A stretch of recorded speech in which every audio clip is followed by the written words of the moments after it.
мына кафе иштеп атпайбы, ачабыз деп атышат. Эми бүт жерде чындыгында көрүп атасыз, Куран окутуулар ушундай эле болуп атат. Карантин жок болуп калды. Только мектептер, бала бакча жана университеттер иштей жатат да.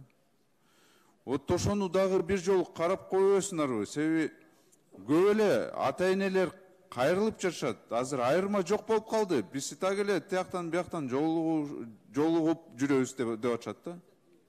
Эми бир чечимге келиш керек да, же онлайн окутуу таптакыр болбой жатат чындыгындачы. Бир топ эле наразычылыктар болуп атат. Ушундай менен биз бара берсек, биздин балдарыбыз билимсиз болуп калат. Азыр жөн эле WhatsApp менен тапшырманы берет, WhatsApp менен карайт, кылдыбы же кылган жокпу. Ата-энелер кыйналышат, же жумушка бара албай, башкаларды сурап, мен баламды карап койсоң деп ушундай отурушат да үйдө. Эми бул туура эмес да, карап койгула. Себеби бизде карантин болбой калды таптакыр. Ачык эле айтыш керек да аны. Мына бүт жерде эл бири-бири менен мына жолугуп эле жүрөт да.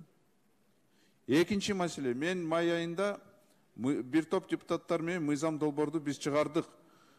Контрактты төлөө боюнча, азыр мына жеке менчик мектептер, бала бакча, университет ушундай эле алар жабык, онлайн окутууну кылып атышат, бирок контракттар чындыгында ушундай эле баа менен калды да. Керек болсо кээ бир университеттер азыр бааны көтөрүп атышат да. Бизде курс доллары өстү, ошондуктан биз дагы контрактты көтөрүп атабыз деп атышат да. Эми чындыгында андай расход жок да алардыкы. Мисалы ошол эле бала бакчада продуктыга, мектепте ошол эле зданияны электричество ушундай кеткен жок да акча. Эми өкмөт мейли силер заключение отрицательный бердиңер да, мыйзам долбоорго. Бирок механизмди таппайсыңар. Бул дагы социальный взрывка алып барат да.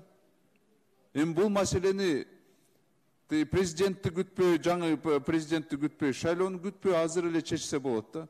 Ошондуктан сураныч, онлайн окутуу боюнча бир чечимге келгилечи. Экинчи болсо контракттык ошол эле төлөм боюнча. Рахмат.